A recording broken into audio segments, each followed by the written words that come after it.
Great skills again by him. Oh, marvellous goal by Lewis. Welcome to the Rangers Journal.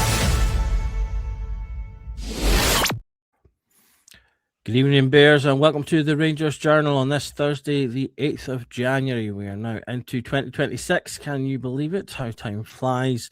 This is the year that Star Trek says that World War III begins. So this could be an epic title battle to end all epic title battles if things carry on as they are. But enough of the geeky jokes for me. We're going to be talking tonight about the transfer window. We're obviously into January now, and the signings have already begun. Clubs around about us. And we're starting to get some positive signs and positive sounds about signings that we might be making as well. So we're going to have a little discussion around some of those, as well as what other areas we might still need. Joining me tonight, I've got a great panel of guys that know how to talk as much as me. So that'll be a fun evening, no doubt. Starting off to my side, we've got John. How you doing, mate? I'm good, thanks. Yeah, transfer windows open, that time of year where you get to go full rage at not signing somebody you knew nothing about 24 hours beforehand. Absolutely. My favourite time of year, the transfer windows. And just below me, I've got Mitch. How you doing? All the better for seeing you boys and everybody obviously joining us this evening. And to my diagonal, I've got Billy. How are you getting on, Billy? Good, keeping the sci-fi theme going in the multiverse where Rangers are 3 points ahead of Celtic, but somehow behind Hearts in a season where they've had 4 management teams and we've had 2. I've got a nosebleed because we're in a title race. Absolutely. I think had anyone said to us mid-20 or 3/4 of the way through 2025 that come 2026 we would be in the position we are now, we would have bitten their hands off after the start we had, but we are somehow there. And the title race is very much alive. We're currently sitting second in the table, 3 points behind Hearts, albeit with our rivals above and below us with a game to play. But yeah, we find ourselves in the possibility of a title race, and that means that this January is hugely important. Many people, including a number of guys in the journal, believe that the title winners could well be the side that have the best January transfer window. And as I said before, our rivals are both brought in, I think, at least 2 signings each, if I'm not mistaken. Hearts certainly have got at least 2. Celtic have got 1. I think they did bring in another, but certainly there's links there. So we are lagging a little bit behind at the moment, but it's not always about the fastest. It's about who brings out the best. So just to kind of start us off, I'll come to yourself, John, and just give us an idea of kind of the main 2 areas that you're hoping we strengthen in this window. Well, I think one of the links we've got, somebody we're close to signing, is 1. That's left back. I think that to me has been a really key position. For rotation is very important, but I think a step up in quality as well. Jaden McGowan's done well, and certainly no kind of major issues with him, but Joe Robbins is somebody I'm very excited about if he's going to be coming in, and hopefully soon. So key for me, I think after that, striker. We need a goal scorer. I think Chermiti's stepped up in terms of his overall play of recent, but I think a proper seasoned goal scorer in there who can actually take a bit of pressure off him as well and let him still grow into his position in the team is critical. And goals win games, winning games wins titles. Absolutely. And what about yourself, Mitch? Are there any other areas apart from left mid or striker you'd like to see us bring someone in on? I would say the one area that I really had concerns on was the left back area, and obviously we look like we've addressed that pretty swiftly. Outside of that, I still think we are a midfielder short, and potentially even 2, depending on injuries, incomings, outgoings, all the usual mystic megs in between. But I think on the striker front, I'm trying to be realistic and think to myself, unless somebody like Danilo, and let's be honest, Danilo would be the prime candidate to move out. I think unless he moves out, nobody else moves in. That's just a hunch more than anything. Yep, and we will touch a little bit on some of the players being linked out to the door as well as coming in. Billy, what about yourself? Is there any other areas you think we need to strengthen? I mean, I've got to be honest. I think we're in a title challenge, no doubt. But do I think that this is a title winning side at the moment? I could see us improving in every position. I think what John says is bang on. I think Jade McGoma's done well, but we've been lucky actually. We've got away with one that he's been solid for a 19-year-old and he hasn't got injured. I don't feel that we've really had a properly functioning midfield all season. So I again, what Mitch was saying, a couple of bodies in there, and some of the people we're presumably going to discuss tonight, and maybe a few others, really wouldn't mind seeing them in, because I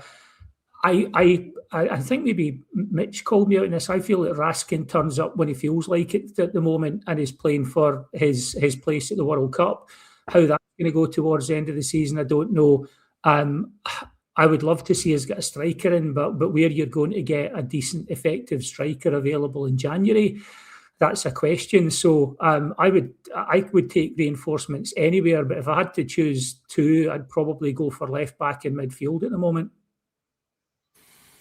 Yeah, so I think kind of shows there, as you touched on, there are certainly improvements we can make all over the park, and so I think it'll come down to where Roll thinks the most effective input can be had. We've been very lucky, I think. Magoma has come in, and without excelling, he's been solid. He's not been terrible. He's not been amazing, but he's been pretty solid. Which, given he has been our only left back, is our only left back, is a big win. Obviously coming in as an 18-year-old lad with little first team experience, I think he's really taken his chance, and certainly he'll be leaving Rangers with a lot of first team experience that will certainly do him well, I think, in his future. So I'm just going to bring up the squad for a moment here. Just have we look at where we are. For anyone just who's only listened to this, I'll give it a quick go over. So goalkeepers, we've got Butland, Kelly and Wright. I don't think we're going to really need to touch on them. I think the goalkeeping positions are fine. Butland does have mistakes in him, but overall has arguably been our best player of the season. Made a number of great saves, and he does have that in him. Kelly, obviously a Rangers fan, very decent deputy, as he showed last year when he came in. And then you've got Wright, who's sort of following up. And there's also a couple of decent youngsters behind there as well. Right back, you've got obviously Captain James Tavernier, the returning Dujon Sterling, who's been playing really well of late, and Max Aarons. I actually think we're okay in that area. It's three players that all offer different things. Aarons hasn't been the best loan signing, but I think he's evened out a little bit under Roll, so that's a positive. For those who are watching, you'll see there are a couple of colours in these names. The red names are the ones that are linked to be possibly going out, and the orange names are players linked to be coming in. The obvious areas, obviously, we've touched on left back, where we only have Magoma. We're also technically very light on right wing. Antman is the only player that when you look at sort of other classic websites, is the one that's actually marked as being a natural right winger. All of our other players are marked as being left wingers, although, as we well know, a number of them can play both sides. So Gassama and Moore and Curtis have both featured on both wings. So there is an element of balance, I believe, to that. But strictly speaking, if you were to go with their kind of natural positions, we're heavier on the left than we are the right. John, if we just sort of maybe touch on the players going out just quickly, kind of first of all, because that obviously could have an effect in terms of finances and what we want coming in. I think the two players that are easy and obvious outs, in fact, let's just include all three, actually. Three that are very obvious and easy outs that are not really going to impact are Dowell, Rothwell and Cortez. Cortez obviously has spent the first half of the season out on loan and has done nothing. He's apparently close to moving to Argentina for a loan with an option, which is a positive. You've then got Rothwell and Dowell both linked back to England. All of those three, I think, players that, if we can get off the wage bill, create space.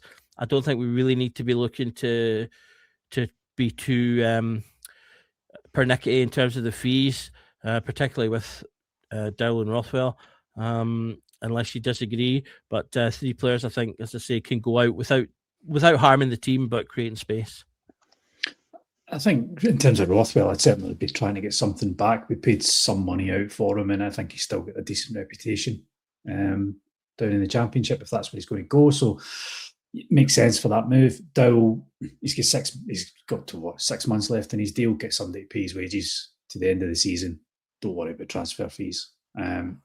Cortez it's just not worked out, and it probably never will work out. So that frees, I don't know what the kind of scenario is with his wages getting paid and things right now with his current loan deal. So they make sense, get him out the door. I think adding Ravi Matondo onto that list as well would also make sense if we can make that happen, but easier said than done. Absolutely. And Billy, the other name I've got there is Gassama, who's been linked out. Unlike the other couple we've just mentioned there, he's obviously a player that is playing, but I think it's kind of dividing opinion at the moment in terms of how he's getting on. He is probably our most dynamic player alongside Moore in terms of sort of being dynamic and attacking and causing defences trouble. However, his output has been poor since his first kind of month or so with us, where he obviously came in blazing, scoring a few goals. He often runs into cul-de-sacs. His decision-making is a little bit questionable as well, but there's been interest there from Villarreal. Apparently Club Brugge as well are interested. And there is a few million potentially there that obviously could be reinvested. What's your thoughts on Gassama? Is he one that you'd like to see leave, or would you like to see him stay, or is it just down to if the right money is there? Personally, I'd like to see him stay for the rest of this season anyway. I don't think it's the right... We've got enough in the way of things that aren't right in the squad that we need to address. I think taking a guy out of the squad who's shown that he carries a threat, he's got a goal in him, and hopefully with the kind of coaching that Danny Rule seems to be imparting to the other players, he can improve. I think it'd be a big risk to take him out and then hope that you're going to bring someone in if we can find someone who is the same price, cheaper, but better.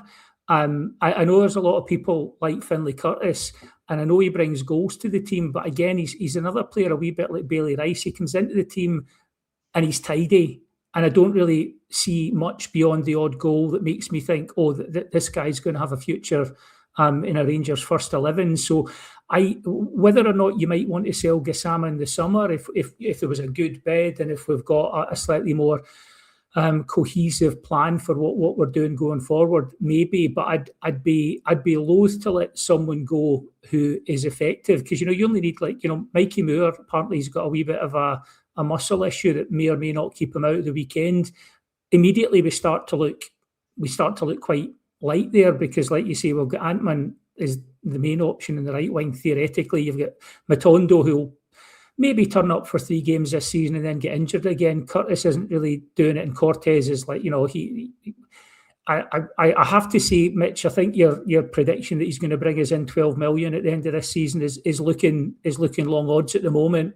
So I just think Gassama's he's someone we can get something out of. I think the Rule can get a bit more out of him, and if there's a time to sell him, I'd say the summer, but he's not a guy I'd be keen to let go in January, to be honest. Yeah, I think that's fair. As I say, definitely splits opinion as to what we should do with him right now, so we'll see how that pans out. Just before I come to yourself, Mitch, Paul's put in here, remember Cifuentes. I did remember. The reason I didn't include Cifuentes is simply because he's out on loan, and as far as I'm aware, his loan lasts until June. And unlike Cortez, I don't believe there's anything about him coming back like nowish, whereas Cortez, obviously, there's an active thing there. So that was the only reason I've not included Cifuentes, because he's out and about right now. So he'll presumably get sorted in the summer, as I believe Toronto do have an option for him. So we'll see how that pans out. So not forgotten, just not included. Mitch, come to you. Billy mentioned Curtis. And Finlay Curtis and Lyle Cameron have both had limited minutes thus far. I've not included them in the kind of linked out, even though there has been discussion, just because there's not been any concrete links that I'm aware of thus far. But obviously, they are two players that aren't getting minutes at the moment. They are younger, both a bit smaller as well, which, as we'll get on to, I think one of the things we're looking to do is bulk up the team and make them stronger. And so, would you like to see them, one or both of them, potentially going out on loan to maybe build that strength and develop themselves a bit more, while rather than sitting and just not getting to play? I think it's a rock and a hard place. Curtis, I would probably rather be more inclined to see stay with the team, not as a starter, but as a squad player. In the last couple of games, he's picked up 20 minutes here, 30 minutes here. The game time's increasing, maybe not as much as we would like that to happen, but his involvement's getting a bit more. And I think the problem is when it comes to Lyle Cameron's obviously had his injury issues since he signed, and he's had various wee knocks, niggles, all the bits and bobs that come with that. I have no issue letting him go out on loan for 6 months, get him fit, get him sharp, and he can essentially start afresh next month. Yes, next season rather. Yes, it's a kick in the teeth that he's not ready, willing and able right now. But at the same token, given the fact we're in a title race, we can't guarantee him the minutes that he needs to be fit and sharp either. So we're essentially paying him whatever we're paying him to sit on the bench, and that's not good for him as a young player who needs match day experience, needs to be in and out of squads. And it's no good for us either, because he's not getting the opportunity to get into form to contribute. So I think it makes sense to let him go. But the reason why I'm suggesting keeping Curtis is simply because you look at the wing options that we've got. Rabi can't be trusted to stay fit for longer than a half. You look at Mikey Moore isn't ours. Gassama cannot play on the right wing, and I don't care the fact that he's played in the right wing. The eye test tells us that on the right wing, Gassama struggles because he constantly wants to chop back in, and he's a bit too predictable on the right wing. For a game or two, absolutely it's fine. But as a long-term solution, over a 5 or a 6 game period, I wouldn't want to see him out there in that right wing for 5 or 6 games in the trot, because that's when he struggles. So I think for me, I would keep Curtis about. I'd let Cameron go on loan. But there's also the murmurs as well of Enciala going out on loan or potentially moving on properly there as well, which poses another issue at the left centre-back. But I'm sure we'll come on to that anyway. But yeah, I think for me, I'd keep Curtis as a squad player before everybody starts throwing tomatoes in the comments. Keep him as a squad player. He also has the versatility to play in the 10 as well. So I wouldn't be adverse to keeping Finlay Curtis around again as that squad option, and then letting Lyle Cameron pop out on loan for 6 months just to get fit and get healthy again. Yep, I think a lot of good points there. I will back up your Gassama point. All his goals have come from when he started on the left side of the pitch, and I do wonder if he's one of those players that it doesn't help him settle in. The fact that he keeps getting switched about. He only ever plays kind of 2 or 3 games on one side, and then he tends to be deployed on another side, which it's partly down to injuries and things like that. So there's not always something we can do about it. But we'll see how that goes. Touching on obviously some of the players then that we have linked. The first one thought we could touch on is one that appears to be. We've got 2 that appear to be literally on the doorstep. One is the defensive mid player Chikawani, who currently plays for Sturm Graz. People may be familiar with him. He has played against both ourselves and Celtic in recent years, and in fact got himself a red card for totally halving McGregor. So he'll be an instant favourite to some Rangers fans for that alone. He is a big, strong lad. Looks like, as I say, he'll certainly bring a lot of strength into the midfield. Something that I thought was quite interesting. He's another player that's featured for Nordsjælland, and he has in fact played with both Diomande and Oliver Antman. And in fact, I managed to find a handful of games where all 3 of them have played together. So there could be a nice little overlap there in terms of obviously helping settle in with a couple of people to be familiar with. John, if I come to yourself first, do you know much about him? Is he one of those ones that, like you said earlier, 24 hours ago you never knew, but now you're desperate to get in the door. Or we've had a lot of scouting stuff out of him recently, so you'll hopefully have seen some of the stats. But yeah, what's your thoughts on him? I think not knowing too much about him as being the honest part of that. But looking at the profile of the player, looks exactly the type of player that we are needing. Somebody who has a physical stature, who's good on the ball, looks to get the ball forward a bit quicker, but can put himself about as well. And I think we are missing somebody like that. I think the points the guys were making earlier about needing a midfielder is bang on. And saying we could replace almost everybody in this team. Somebody in the middle of the park who can set the tempo. Don't know if anybody else still feels this, but we're far too slow. Seen it again the other night. And I think Raskin playing too deep is a major problem in that, as opposed to getting him further forward. So if we can look at Tugmeni about coming in, sitting more in that number 6 and helping to dictate the pace, which some of the numbers seem to say that he could do that, I think that'd be a great signing and something we really need. Absolutely, Billy. I think we've seen with Fernandez, as he's kind of grown into the team, that having big, strapping players that are beneficial in this league, and he's become a real goal threat from set pieces, and I think has grown, as I say, with his sort of strength and stature in the defence. And this feels like the type of signing that could do a similar thing for the midfield, like John said, kind of help sort of beef it up a little bit, and again add more physical presence for us at both ends of the box for set pieces. Yeah, absolutely. I've just had the feeling all season when I've been watching this Rangers team that our midfield is constantly trying to compensate for deficiencies or hide the areas of the pitch that we can't control. You think about classic Rangers teams, like from way back right up to Gerrard's team, we tended to control the whole pitch.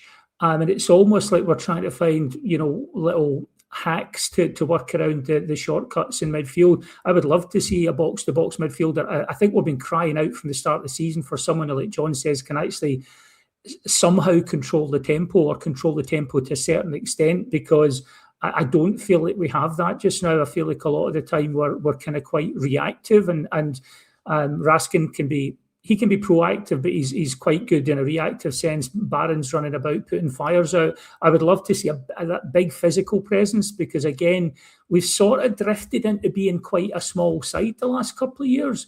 And I know that sort of like the size of your team isn't the definitive thing, but it really does tend to make a difference in the modern game. Set pieces, you're seeing it with Fernandez. You put the ball into the right area, and someone running to attack the ball his size is and should have an advantage over the defenders. So I would love to see. I mean, it's a bit of a theme. I don't know if it's Stig Inge Bjornaby's got a set of criteria from Danny Rule and the sort of the board, even in terms of what they want to bring in, but the ages are all pretty similar.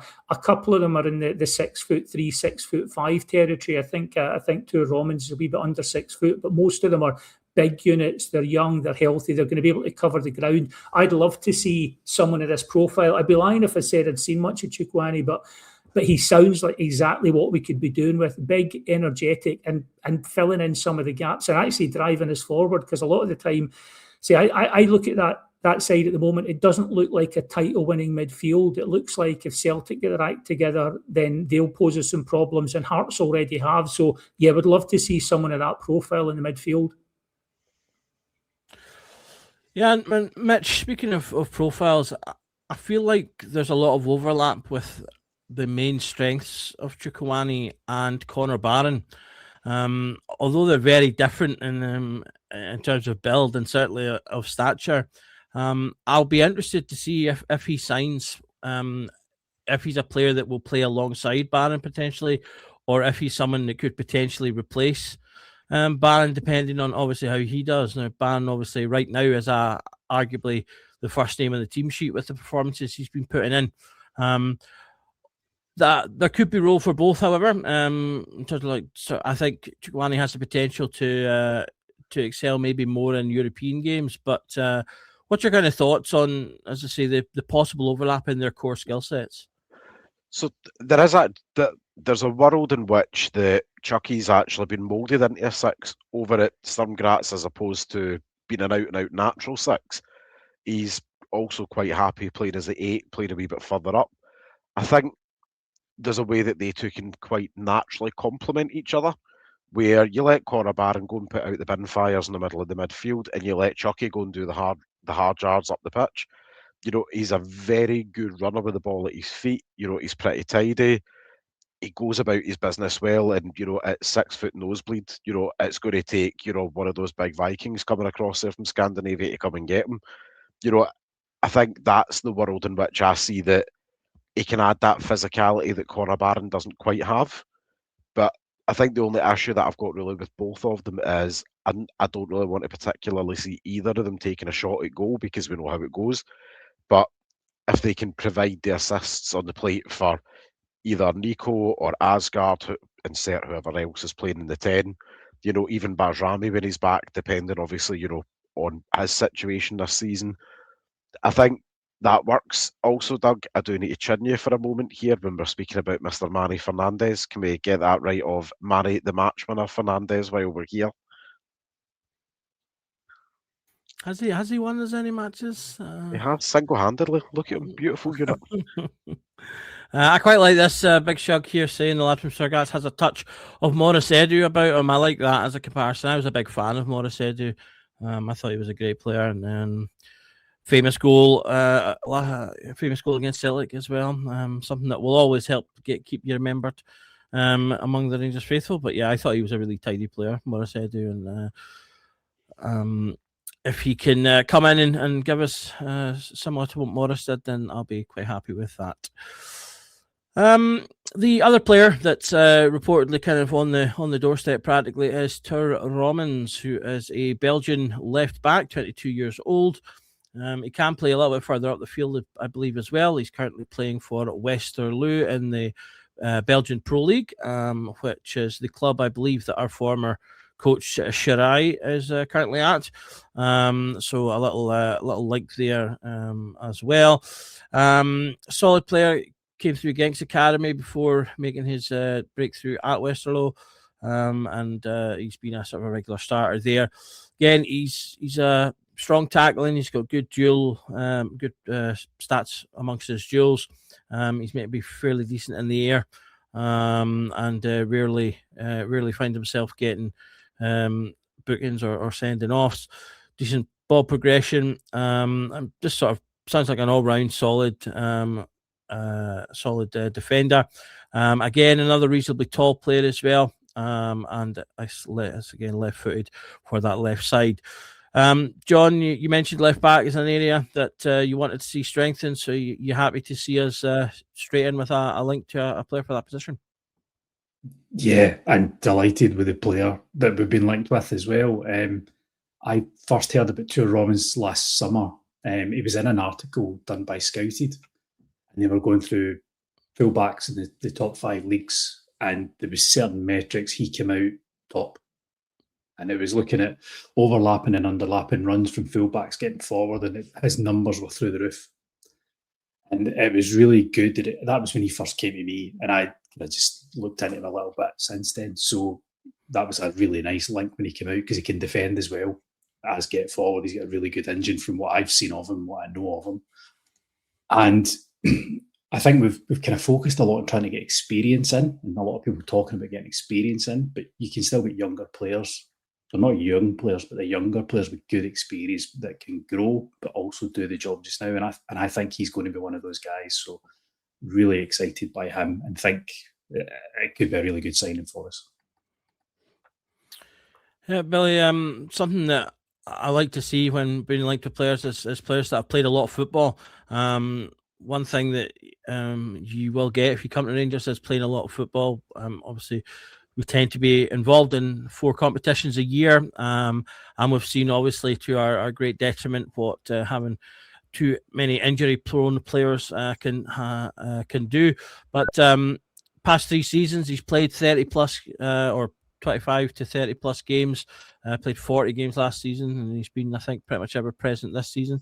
How important is it to as I say, get players who have played a good amount of football, have the experience that comes with that, and will hopefully be reliable.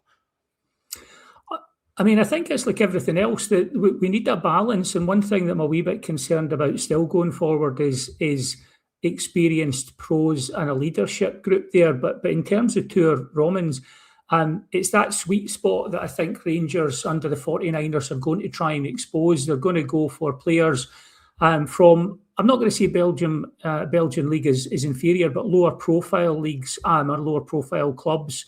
Players in that, if you look at pretty much all of the guys we're looking at, a couple of them actually, it's quite funny. I don't know if it's Tour Romans and Chukwani are born within 2 days of each other, according to the wiki pages. So clearly we're looking at players who are in their early 20s but have got matches under their belt, which I think you're right, Doug, is bang on. Guys who are showing that they can take the kicks week in, week out, and we've all seen young players come into a team and look fantastic for 5 games, 10 games, and then the week in, week out grind psychologically and being kicked all over the park in Scotland starts to take effect, and you see a dip, and that can happen with young players. But I think the profile of these guys look like they can do a job for us, look like they can improve with us, and then make us money and hopefully take us up to the next tier, so that next time around we're buying slightly better players who we can improve and sell for even more money. So I'm presuming this is all Stig Inge Bjornaby, but at the moment the profiles are quite promising and quite exciting. But I'll be honest, I kind of said that in the summer initially, and then started to have this niggle that, okay, we're bringing in young players. Who's in that dressing room that's going to help them develop?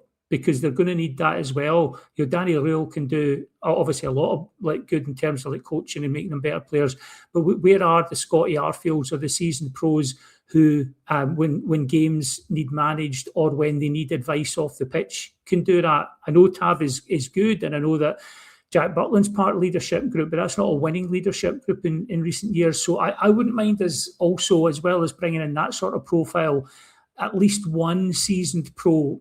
Probably we thought Rothwell was going to be that kind of player, but he clearly isn't. So someone like that who's got experience, who other players can look to when things get a bit squeaky. But as far as Tour Romans and the profile goes, yeah, I think we'd all agree this is being realistic, and short of a lottery win, this is what Rangers should be doing at this point. And it's just nice that the money that they must have had aside for things going well under Russell Martin, if we were in a title run-in, they must have had a war chest thinking, get to January and we can bolster the squad. It's good to see them back in Danny Rule with that money instead.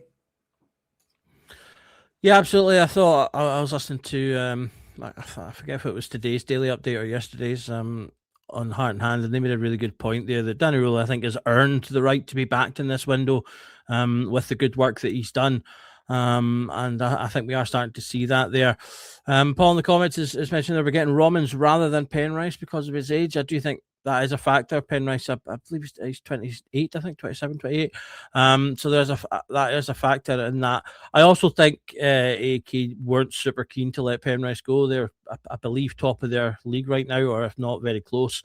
And so obviously in a tight race themselves, I don't think they were super keen to let him go. So he may well have cost a little bit more as well. Mitch, Billy obviously talked a little bit about profiles there, and the other side of profiles in terms of playing profiles and ages and things like that are the financial profiles of the players. Word is these two signings are around about 4.5 and 3.5 million each. So we're looking at sort of £7-8 million on these two players, and obviously the kind of number that's been floated about is that we're going to bring in around about 4. We will talk about 2 more players tonight, at least that are slightly cheaper and slightly more expensive. So, we could near double that potentially, depending on who we go for. Are you surprised that the budget seems to still be quite reasonable in January, or was that something that you were expecting in terms of Rule getting that back in and financially from the owners? I think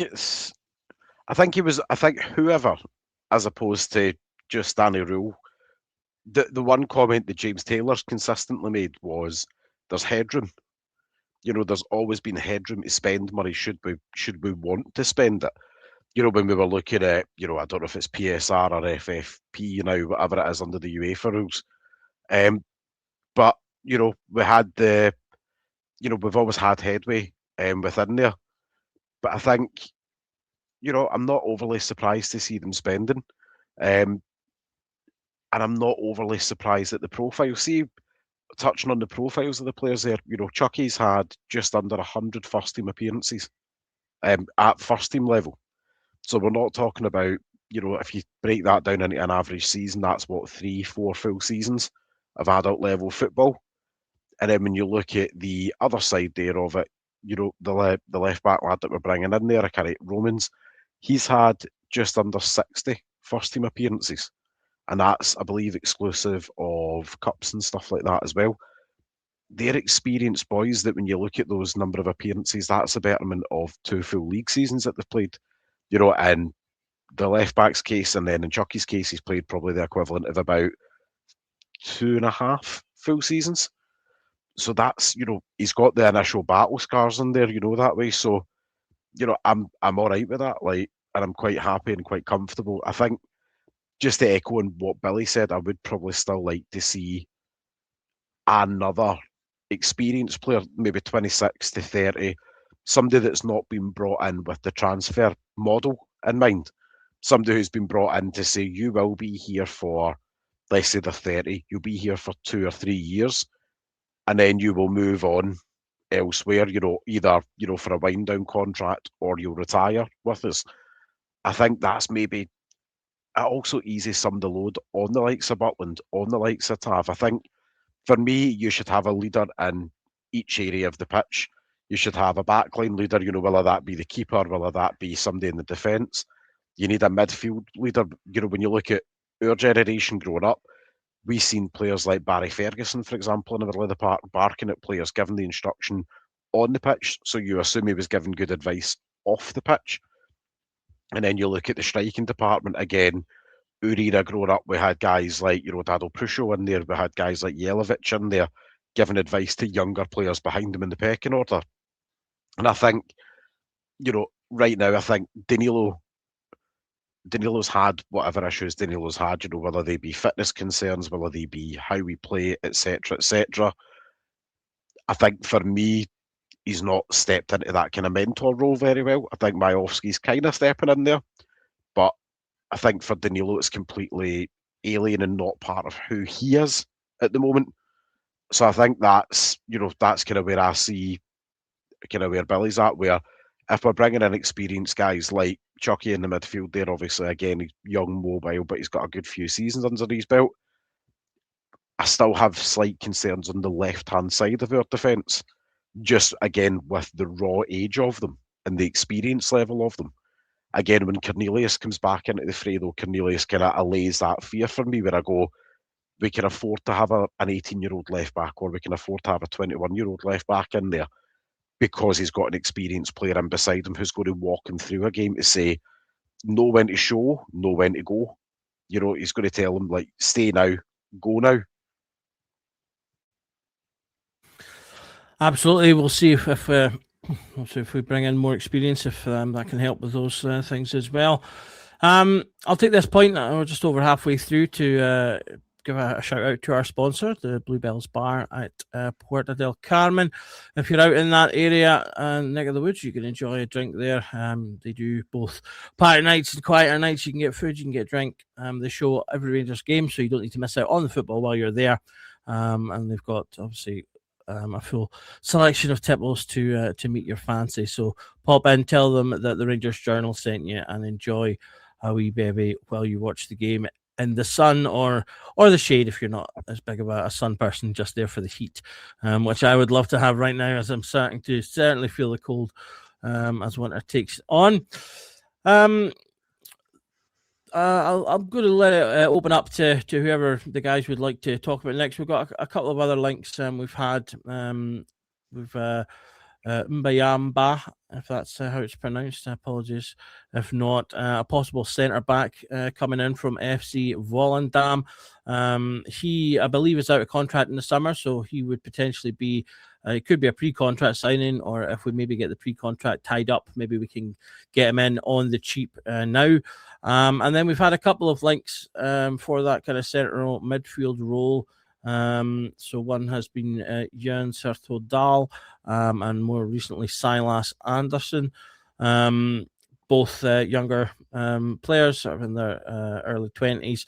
And those two slightly higher profile, slightly more expensive potentially. I believe Anderson could be anything from 4 to 6 million, depending. So a little bit more cash potentially needed to bring one of them in. John, say centre mid, centre back. If they had to prioritise between those two players, who would you be hoping that we get in now? Oh, you come back to me on that one. Have a wee think about it. I think if you look at Anderson, who's just come out this week as a link, that was somebody who had played midfield and could cover in at centre back. So perhaps a player who can do a little bit of both. I wonder if the potential Conor Barron injury might change some of the thinking in terms of where we prioritise. We don't know what's happening with Cornelius in terms of when he might be back. I think if you came to us a couple of weeks ago, we'd all said prioritise the centre half. Now, potential injuries, Sterling and Barron, might that flip to midfield or somebody who a bit more of a utility player who could play midfield defence? So I think that might play a part. Billy, are you concerned at all that we haven't been linked with any strikers, or certainly not strongly? I'm concerned in the sense that I think we could be doing with that third striker in the Danilo slot, but it is pretty difficult to get a quality striker who's available and wants to come to Scotland in January. Danilo's not really effective now physically and for a variety of reasons. I still think Miofsky was coming onto a game and can do that. So he could be the guy we alternate or even dovetail occasionally with Chermiti. I would like to see us get another striker in, but that's possibly the trickiest. Like that end of the pitch, it's always difficult to get a striker. And I'm not going to go back over the Dessers thing, but Thelwell letting 63 goals go out of the team and bringing in 3 based on the previous season is the kind of dereliction of duty that rightly got him the hoy, especially when you consider that Lawrence Shankland was sitting waiting in a free as well, which, like it or not, if we still had Dessers or we'd brought in Shankland, Hearts would have been weaker, we'd have been stronger, and I think there's every chance we could be sitting, all things being equal, at the top of the table. So I'm concerned, but I've got to be honest, it's the one I'm least optimistic about is getting an effective replacement for Danilo in, just because you're bringing it. It's going to have to be someone better than the front two we've got. Well, they presumably would be playing, or someone who's going to be a third choice who's going to want to do that. The one thing, sorry, just to kind of slightly go back a wee bit, when we've been talking about sort of leadership groups and players that could help in midfield and in defence. And I think in terms of like bang for buck would be someone we could get, and even for 1 or 2 years. We've talked about this guy before, but Gogic at St Mirren, I think just I know that probably isn't like a super sexy signing, but Nacho Novo cost about 400 grand, and there's an argument that he's per pound the most influential player in the club's history, given the goals he scored. So I would think while we're doing all these sort of like cool, interesting overseas pieces of work, I would like us to be looking at the Scottish market for easy wins that might be there, because like Gogic just seems like the kind of guy who would love being at a club like Rangers for the last 2 or 3 years of his career, and I think he's the kind of guy that he's got utility, he can go in midfield or central defence, and also other players would look to when things were squeaky. So sorry to kind of throw that, but I know that's going a bit retro, but striker, not optimistic. Gogic, yeah, definitely. Absolutely, we do have we have had some Scottish links. The main one I think has been Elliot Watt at Motherwell. I think there's a bit split opinion on him. as to whether he would come straight into the team or if he's going to be another kind of Barron / Cameron type, but it has been a little bit of a link there. But Mitch, I'll come to you on the guy you said you were excited about, Xavier Mbayamba. Do you want to tell us a little bit about him and why you're keen to see him in blue? I really like him. Big physical presence at the back. The only thing that's prevented his career kicking on really before now was he picked up a mild heart condition that get flagged up a couple of maybe 18 months ago, roughly. Not summer there, but summer prior. Don't know the ins and outs of it. Obviously, we are not doctors. We'll never proclaim to be. But he's went on to whatever that issue is. He's clearly put that beside him, and he's obviously kicked back on. His big physical, powerful presence. He's been, and again, people in the comments will be shouting, he's been linked to being the next kind of Virgil van Dijk in terms of how he controls and commands his area. He's aggressive in the tackle without being reckless in the tackle. He's physically athletic. I would say he is everything that you would want a polished Manny Fernandez to be, with just being a little bit shorter, like by about 3 inches or something, but that's not exactly hard. But he's just a big, physical, athletic, and he's still, I think he's about 22, 23 now. He's still fairly young for a centre back. At least, if we can get over here even for 18 months, 2.5 years, somewhere in that kind of region, there's a lot of upside. I think potentially, obviously, from a top 5 league, within the next 3-year window from him. And again, the only reason that he's somebody that's on our radar right now was just due to what happened physically. 18 months ago or so. Thank you very much, Paul, in the comments there for keeping me right there. Memory's not as good as it used to be. There must be getting old. But I think but I also think as well, he's got that character about him. We talk about having the character, the DNA in you to play for the shirt and play for a club like Rangers.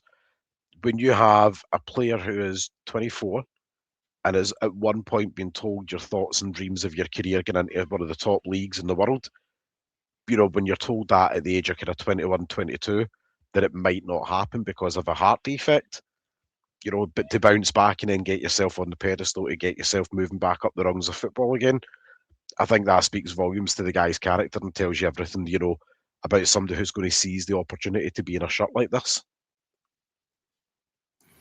Sounds good to me. I think we definitely benefit from another decent centre back. So that all sounds good to me. Halanda99, you're the winner of tonight's comment of the evening. Purely for paying attention to my headgear. So well done there. As much as I'd love to see that, that'll be an interesting one. There's been quite the debate erupting in the comments based on a question. So I'm going to finish off the night by posing this to everybody, which was originally from Andrew, which was what would be your go-to drink in Lanzarote.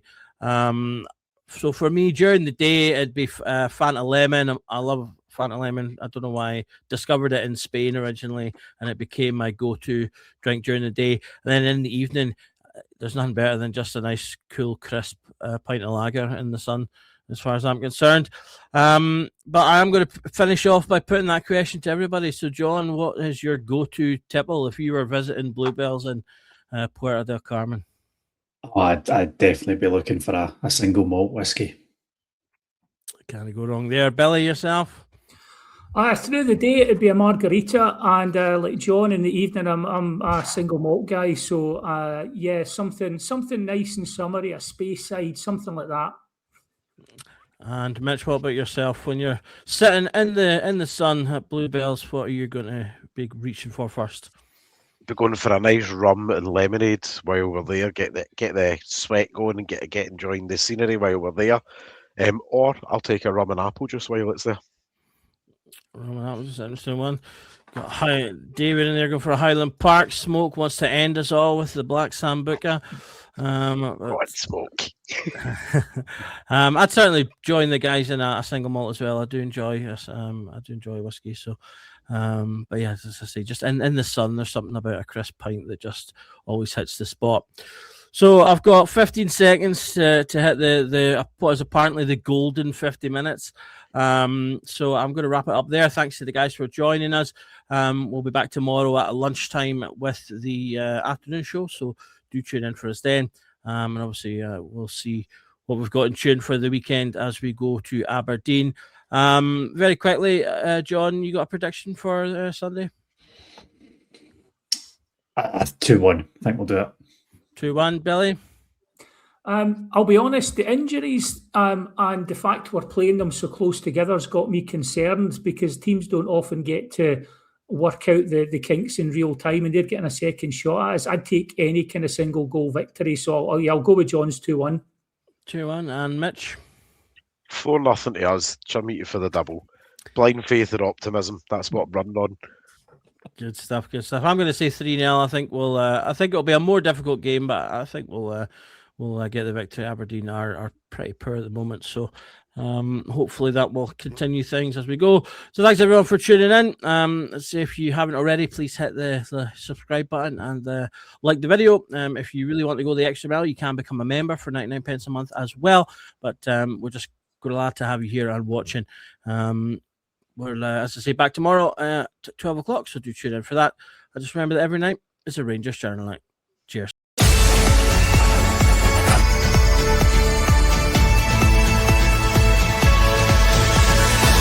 Every night is the Rangers Journal night.